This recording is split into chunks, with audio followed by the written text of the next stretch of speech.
Assalomu alaykum, bizning mijozlarimiz, hurmatli obunachilarimiz, sizlarga yana bitta tayyor bo'lgan prixojimizni ko'rsatmoqchi edim.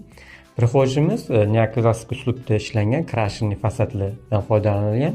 Prixojimizning umumiy uzunligi 3,5 metr, bo'yi 2,65 tashkil qiladi. Bosh qismida o'tiradigan yumshoq qism qilingan va undan keyin 3 ta 88 santimetrlik seksiyalarga bo'lib chiqamiz.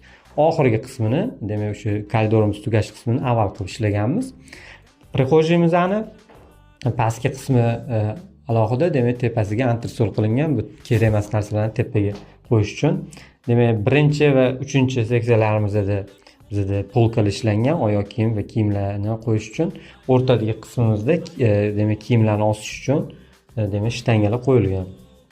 Prixojimizni shunaqangi ajoyib ruchkalar ishlatilgan va kiyim osish uchun yana yumshoq qismiga ilgaklar ham qo'yilgan.